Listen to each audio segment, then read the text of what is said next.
Merhaba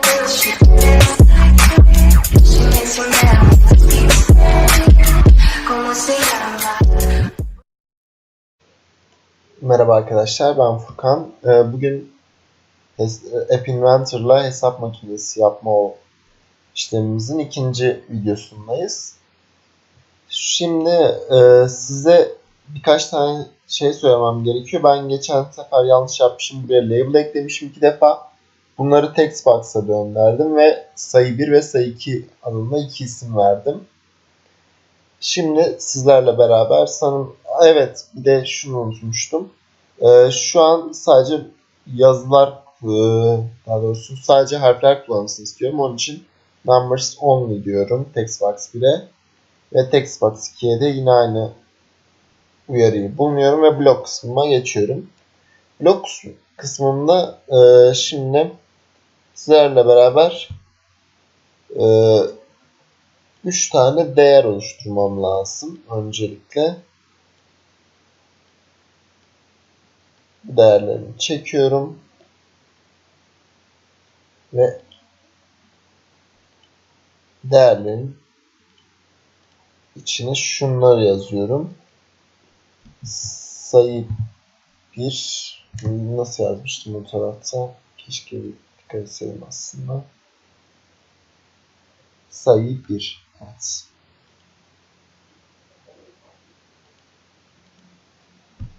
Sayı 1 yazıyorum.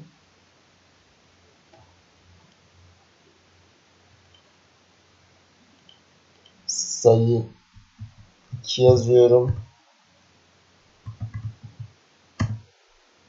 Ve sonuncu kısımda da sonuç yazıyorum.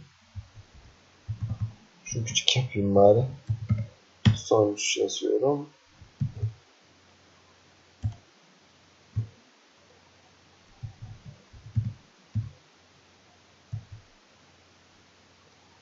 Şimdi kod yazmamız gerekiyor. Öncelikle toplama işlemine gelelim.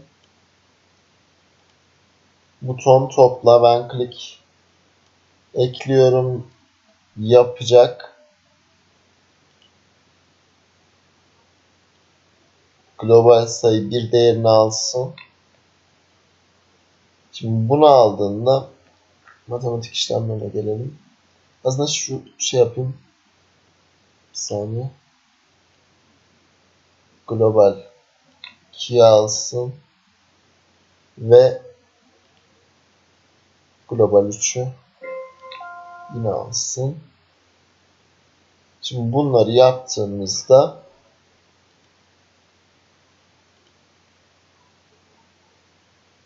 bir saniye. Textbox 1'e geliyorum. Ve tutabilirsem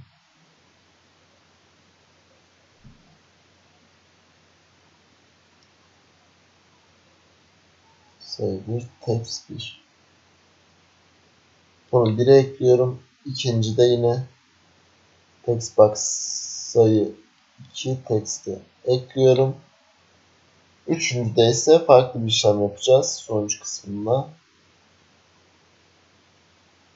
Matematik işlemlerimize geliyoruz. Bir saniye.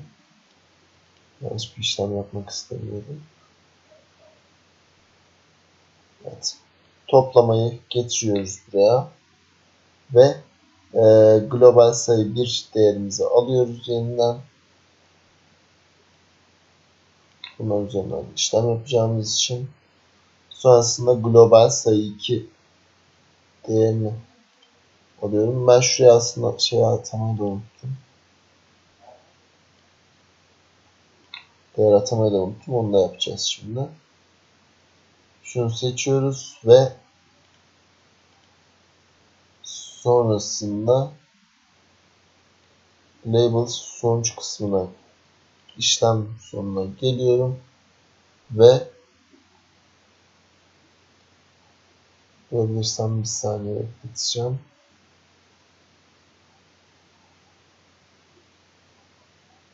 Text to yazalım lazım. Evet, şunu ekliyorum.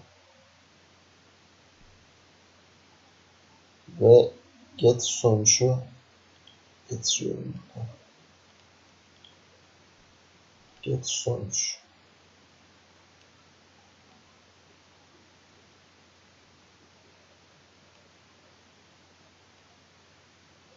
Getirme set yazdım.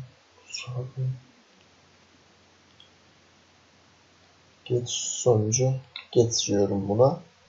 Şu an işlemimiz neredeyse tamamlamak üzere. Sadece şuraya başlangıçta şu 0 değerini ekleyeyim.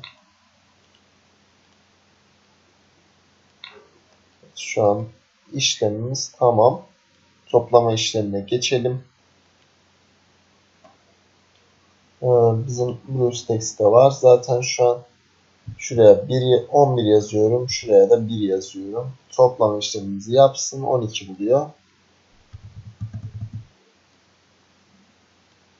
Yani doğru buluyor. Şimdi şu kısmı toplayalım. Bunun kopyasını çıkarayım.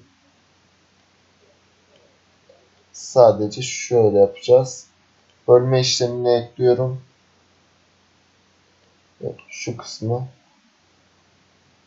çıkarıp siliyorum. Nerede bulamadım. Evet. Getirdiğim matematik işlemlerinden bölme işlemi hangisindeydik biz? Bölme, evet. Bölme işlemini bulacağım şimdi. Bölme işlemini getiriyorum. Global sayımı seçiyorum. Ve sonrasında